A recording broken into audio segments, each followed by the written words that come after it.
Ei galera, vamos agora com mais um rol de dicas muito importantes para a nossa preparação, para os provões objetivos, o provão do exame de ordem e outras provas que vocês viram a realizar. Eu quero falar com vocês aqui dentro do direito constitucional de um dos temas fundamentais em qualquer concurso público, poderes. E quero concentrar algumas dicas em poder legislativo. É um tema imenso. Poder legislativo nos envolve dentro dos artigos 44 ao 75 da Constituição, um leque imenso de artigos. Mas eu quero falar de 4 artigos muito importantes, que estão nas seções 2, 3, 4, lá do tema de poder legislativo, dentro da nossa Constituição. Eu quero falar com vocês do famoso tema das atribuições do Congresso Nacional, das competências, a competência exclusiva do Congresso Nacional, as competências privativas da Câmara dos Deputados e competências privativas do Senado da República.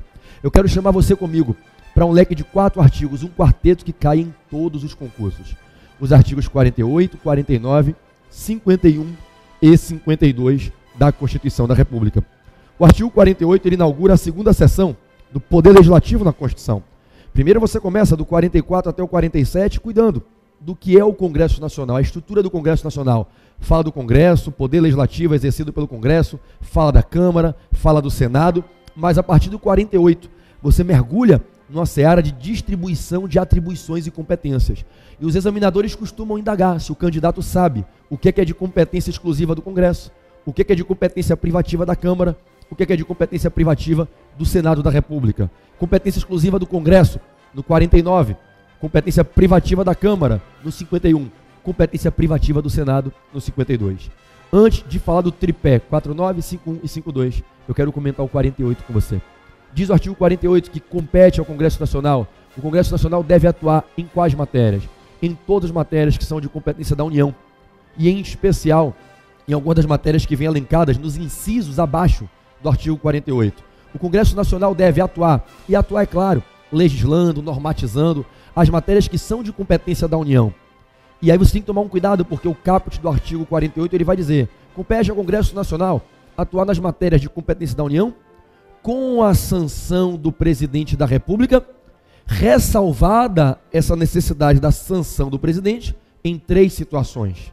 Diz o artigo 48 caput: compete ao Congresso Nacional atuar nas matérias de competência da União com a aquiescência do presidente da República, salvo nas hipóteses do disposto nos artigos 49, 51 e 52.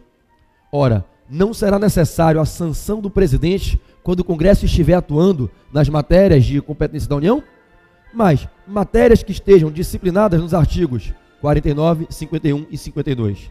Vamos por parte. Vamos desenvolver o raciocínio do artigo 48. Meus amigos, quando eu falo que existem matérias de competência da União, estamos a nos referir tanto a matérias de índole administrativa, função executória, como matérias de competência legiferante, legislativa. Lá no título 3 da Constituição, na organização do Estado, existem 4 artigos fantásticos que cuidam de competências: 21, 22, 23 e 24. Os artigos 21 e 22 definem competências da União. O artigo 21 cuida das competências exclusivas da União para atuar políticas públicas, atos concretos, gestão. O artigo 22 cuida das competências privativas da União para legislar, produzir normas, criar as normas de regência. 21 e 22 elencam as competências da União, competências administrativas e legislativas, 21 e 22. O artigo 48, então, diz que quem tem que normatizar, quem legisla, quem conduz, quem normatiza a forma de atuar, quem faz as leis nas matérias de competência da União? O Congresso Nacional. Cabe ao Congresso Nacional atuar normatizando, legislando as matérias de competência da União. Como regra, esse trabalho do Congresso Nacional, de legislando, criar as normas, regular a forma como a União, pessoa jurídica, direito público interno, ente federativo, exerce suas competências, cabe ao Congresso atuar legislando, mas, como regra, quando o Congresso faz as leis, essas leis ficam submetidas ao crivo de aquiescência ou não do presidente da República. Como já vimos em outro vídeo sobre controle de constitucionalidade, é o momento em que o presidente da República desenvolve a sua função de exercer um controle de constitucionalidade sobre os projetos de lei. O presidente vai poder optar por vetar ou sancionar. Ele não é obrigado a sancionar o projeto de lei, ele pode vetar. E é claro que se ele veta, é possível que haja uma apreciação para a rejeição. Haverá uma apreciação do veto e é possível que haja uma rejeição do veto. Mas o presidente então faz um controle preventivo de constitucionalidade, no Poder Executivo. É o caso de controle político, preventivo de constitucionalidade, feito no Poder Executivo. Então o presidente pode ou não concordar com a legiferância produzida no Congresso Nacional sobre as matérias de competência da União. Então, quando você pega esse artigo 48, primeiro ponto, qual é a regra? O Congresso atua nas matérias de competência da União e depende, como regra, da concordância do presidente da República.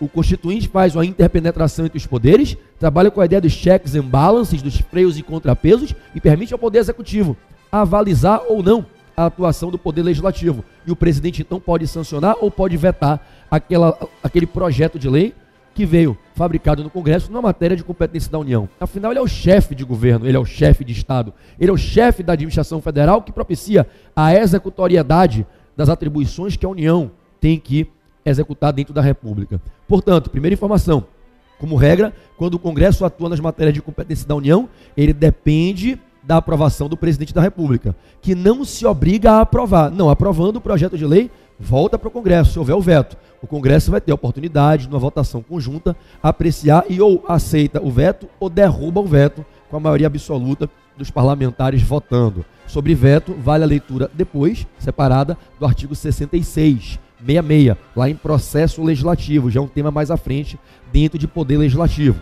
Bom, só que nem sempre é necessário que fique submetido à apreciação do presidente, a atuação do Congresso Nacional. O 48 caput diz: não é necessária essa apreciação do presidente nas matérias dos artigos 49, 51 e 52. Claro, 49 são as matérias que são de competência exclusiva do Congresso.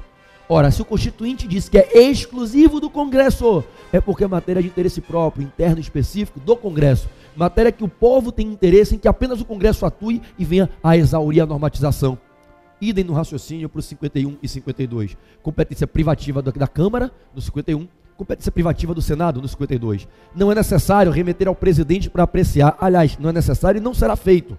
Não se fará essa remessa ao presidente para que ele aprecie e possa discordar ou tenha que concordar com as matérias que o Congresso atua quando são de competência exclusiva dele, ou nas matérias de competência privativa do Senado e da Câmara. E é simples entender.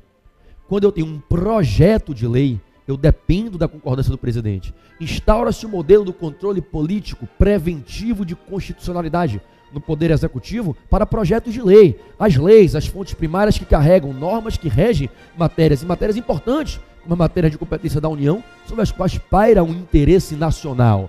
Mas, quando eu falo de uma matéria de competência exclusiva do Congresso, privativa da Câmara e do Senado, eu estou falando de matérias internas do Poder Legislativo. Isso não se faz sequer por projeto de lei. Em regra, o Congresso, o Parlamento, as casas que formam a estrutura bicameral do Congresso, elas atuam por resoluções e decretos legislativos. Uma resolução, um decreto legislativo é fonte autoexaurível. Não tem que encaminhar para veto ou sanção do presidente. Grava uma coisa que eu vou te falar: só existe veto de projeto de lei, irmão. Não se fala de veto de proposta de emenda constitucional, veto de resolução do Senado, veto de decreto legislativo, de medida provisória. Isso não existe. Só se fala em veto ou sanção quando se fala de projeto de lei. Então, quando eu falo das matérias do 49, 51 e 52, eu falo matérias que são normatizadas por decreto legislativo e por resolução. Então, eu não tenho que encaminhar ao crivo do presidente. Para a gente fechar essa primeira parte desse rol de dicas sobre poder legislativo, poderes aqui, atribuições e competências do Congresso, da Câmara, do Senado, fica para você o artigo 48, guarda com carinho. Compete ao Congresso Nacional atuar nas matérias de competência da União, com a sanção do presidente da República, dispensada essa quando a matéria for uma daquelas que integram o seleto rol de atribuições exclusivas do Congresso Nacional ou privativas da Câmara e do Senado, já que nestas não se fala de normatização advinda de projeto de lei, mas sim normatização que é fomentada por resoluções e decretos legislativos, e só existe veto a projeto de lei. Te aguardo no vídeo 2, na parte 2, para a gente continuar com esse tema.